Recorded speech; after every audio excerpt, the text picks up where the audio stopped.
Get ready to hear the truth about America on a show that's not immune to the facts with your host, Dan Bongino.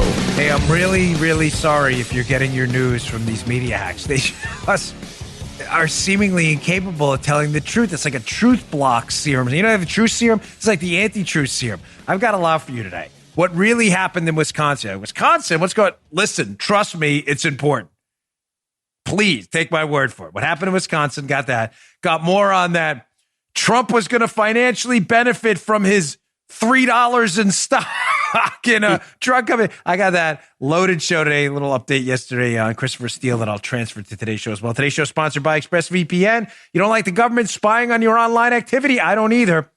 Go to expressvpn.com today and protect yourself, protect your data. Welcome to the Dan Bongino Show. Producer Joe, how are you today? Fine, sir. Yeah, man, I'm doing pretty good. Ready to go. Yeah, I know. Me and Joe just had a company call before. I had an update on the progress of the Dan Bongino Show. A lot of great stuff coming ahead as we expand the Bongino Inc. Radio and podcasting empire. We love that. All right, folks, again, loaded show today. Stay with us. That's right. Today's show brought to you by Policy Genius. Hey, there are things we look back on and think, how did I get it so wrong? Might be wearing multiple polo shirts and popping all the collars, donating to Coney 2012, or dating that one person that one time, you know the one. We're always going to get things wrong, ladies and gentlemen. That's just how life is. But there are also things we can get right on the first try, like shopping for life insurance. Very important. That's where Policy Genius comes in. They make finding the right life insurance a breeze. We love Policy Genius. Super easy. In minutes, you can compare quotes from the top insurers to find your best price. Your best price. You could save $1,500 or more a year by using Policy Genius to compare life insurance policies. When you apply, the Policy Genius team will handle all the paperwork and red tape for free. And Policy Genius doesn't just make life insurance easy. You can also look at home, auto insurance quotes, disability insurance. They got it all.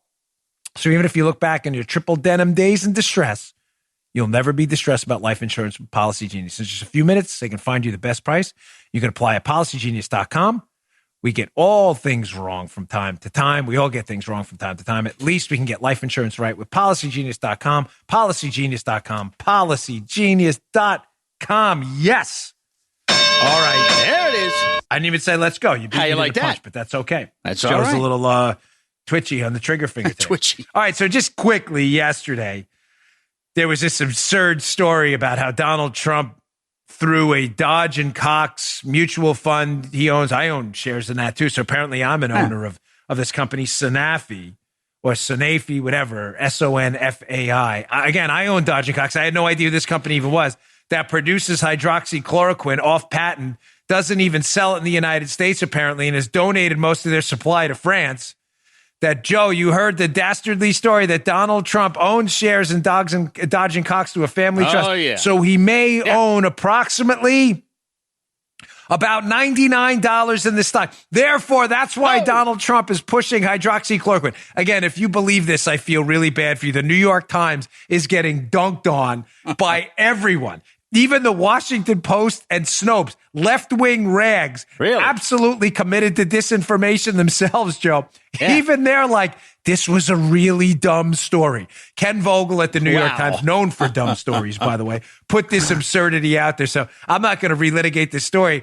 But I saw this tweet by Don Trump Jr., which pretty much sums up how stupid this story is and how unbelievably poor the media coverage has been over the past couple of years in the Trump administration. Check out this tweet because it makes so much sense. Don Jr., the same media that has absolutely no problem with Hunter Biden taking in $1.5 billion directly from the Chinese government has a problem that Donald Trump may own $99 of a stock through a mutual fund that happens to make a drug he's hopeful could work against the pandemic. I got to leave it family friendly. You can see it on the YouTube if you want to read the rest of it. Yeah. Okay. I'm going to leave that story there. Don Jr. pretty much summed it up. Again, the media coverage has been just atrocious. All right, let's get to more substantive stuff here because this matters. And again, we could spend all day dunking on the media. It's just hilarious. We got some comic relief dispersed in the show, too. I got Savage Trump at the press conference, which was great yesterday, dunking on another reporter. That'll be funny later. But let's move on. Folks, I've been warning you on a very serious note. You know, we're in a really perilous time here.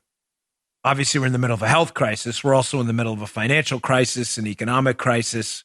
We're in the middle of a governing crisis. As I said to you yesterday, I believe, and I don't say this hyperbolically to be silly or to be overdramatic for effect at all, sacred bonds are being broken right now. Our bond to liberty and individual decision-making and responsibility is being fractured because people are being sold a narrative that nanny government is here to rescue us all the time, despite the fact that no matter who's in charge, government has become an impediment to success, not an avenue to it. But also, I told you, the sacred bond between us and government in the form of the intermediary that keeps the thin crust on the volcano, to quote Havelock Ellis, law enforcement. Ladies and gentlemen, I was a member of law enforcement.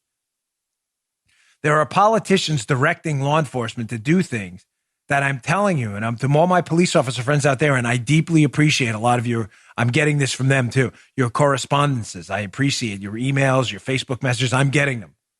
I see where you're going.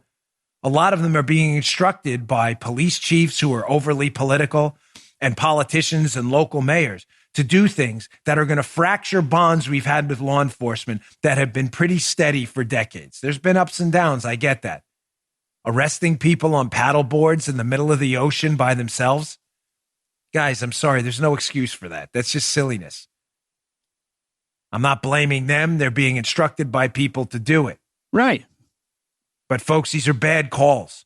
And to the cops, police officers, corrections officers, and other law enforcement officials out there emailing me how upset they are about some of the stupidity going on, I'm with you. I get it. Judgment, discretion here is key.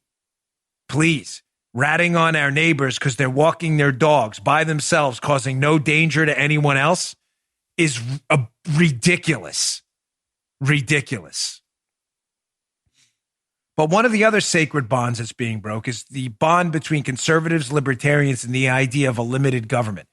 For some reason, there are even conservatives who are starting to believe right now that the government is going to rescue us from this. Ladies and gentlemen, there is no such thing as a stimulus package. This thing will not stimulate anything. It is a Band-Aid for a government-enforced intervention.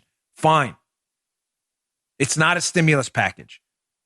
Now, showing you that the Democrats are going to leverage this moment for a grander, never let a crisis go to waste ecosystem in the future of a more expanded government footprint in your life. They're not even hiding it anymore. Here is Representative Ayanna Pressley, one of the members of the squad, the AOC squad,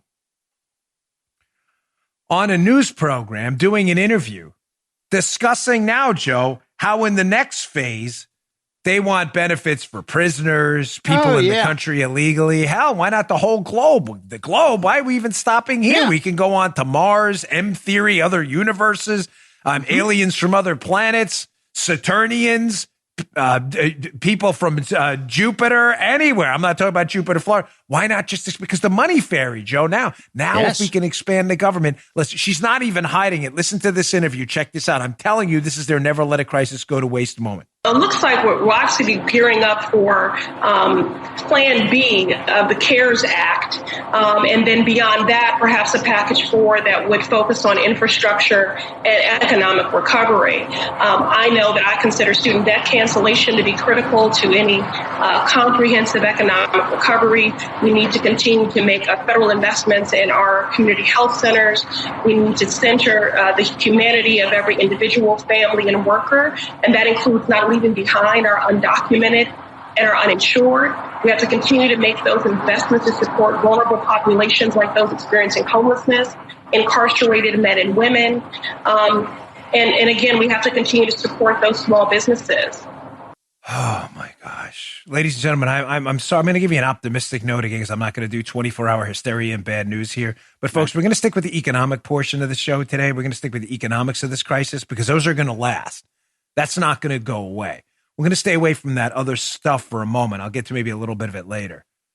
But do you understand we are living in a world right now of risk and competing harms? Please tell me. I know you understand that. My audience is super intelligent. Sure, yeah. We do not live in a world of good or bad black and white decisions. Please. Liberals think that way. Conservatives are forced to live in the real world. Read the book Vision of the Anointed by Thomas Sowell if you need a full treatise on this. One of the greatest books I ever read. Conflict of Visions by Thomas Sowell's another great, but a little deeper. Where they talk about this vision, these two competing visions, where the liberals think we live in this perfectible world, and conservatives understand that we're a world of sin, failure, obviously love and good things too. But we live in a world of competing harms. The only thing we can do is maximize our prosperity by minimizing the harms of our decisions. That is it. I say that because Ayanna Pressley right there solidified for me in that one quick soundbite, squad member, solidified for me the conflict of vision we're going to have going forward. She's talking about helping people as if it's good or bad, Joe. We obviously have to help the homeless. We have to help prisoners. We have to help the undocumented. Ladies and gentlemen, we're all children of God all around the world. I get that. I'm not over-dramatizing that. I'm a believer in Jesus Christ. He didn't say just help people who are U.S. citizens. Having said that, when it comes to competing interests, when it comes to government policy, yes, we help U.S. citizens because we're the ones that fund the government. It's our government, and it is not possible for the United States to rescue the billions of people that live in the world. We don't have the tax base for it now to get our own country out of this. You want to rescue the globe? The money fairy doesn't exist. What she's proposing will cause massive harm and almost instantaneous bankruptcy, which will level the United States, the economy, and any chance you, your kids, or grandkids have at any semblance of a normal life for generations. We are weighing competing harms. Do we help people in the United States and citizens first and say, listen, I'm sorry, the rest of the world, you're all children of God, we believe that, but we simply don't have the assets to help you, therefore you will be harmed? Or do we harm everybody in the United States, bankrupt the United States and the world in the process by trying to do something we know is impossible because the money fairy doesn't exist? The choice is fairly obvious. Now, they already want to move to phase 4 of this porculus. It's not a stimulus. Please stop calling it that. This phase 3 was a Band-Aid, and albeit a poorly designed one at that. Unfortunately, they had to deal with the Democrats. And I got to thinking before I did the show this morning, if it was a world devoid of liberal Democrats and rhino Republicans, and we had to move forward in a more prosperous fashion, how would we do it if there were no impediments? I'm going to give you that battle plan in a second. But first, I want to show you what we were forced to accept, the conservatives, by some rhino Republicans and some really awful Democrats in phase 3. Article in the Wall Street Journal today by Casey Mulligan, showing you just how brutal this phase 3 was. Congress can still save the recovery. Casey Mulligan and Brian Blaze. Lawmakers should correct incentives not to work lest they slow the recovery after the economy reopens. Folks, the phase 3, there were portions of this that were designed really poorly. I need you to keep in mind going forward as I read this too. They need to fix phase 3 before there's any talk at all of a phase 4. Keep in mind as I address this, I'm going to go through 2 screen caps from this Wall Street Journal article. We are not talking about good versus bad. To the liberals who email me, you just want people to die and starve. I'm sorry, you're going to have to email someone. I delete those emails immediately because, 1, you're being ridiculous, and number 2, you're creating straw man arguments I'm not making. We are competing between 2 options: bankrupt the United States forever, or spend a lot of money now, but restrict it and maximize the incentives to get back to work. Spend a lot of money now, bankrupt later. They're both bad options. We don't want to spend money we don't have now. We don't want to bankrupt the United States later. They're both bad options. The only question is, what's the less bad option? Well, let me show you how the incentives in this porculus in phase 3 are disastrous for production. Production is what creates our wealth, ladies and gentlemen. Production, what we produce. Cars, medicines, movies, fans, computers. That's what makes us wealthy. I'm not getting into the metaphor. Oh, love makes us wealthy. Great. Read that book, Eat, Pray, Love. Fine. Do your thing. Do yoga. I'm not knocking you. I'm just saying, do your thing. I'm not talking about that. I'm talking about material wealth. Your ability to drive, your ability to heal yourself relies on things we produce: medicines, cars, computers, and that stuff. We have to produce it. So if the stimulus, porculus phase 3 bill creates incentives for us not to go to work and produce stuff, we will not be wealthier in the long run. Let's look at this screen cap number 1 from the piece. Casey Mulligan. He says, quote, when it's safe for businesses like restaurants and hotels to reopen, employers will be competing with the government for a potential employee's time.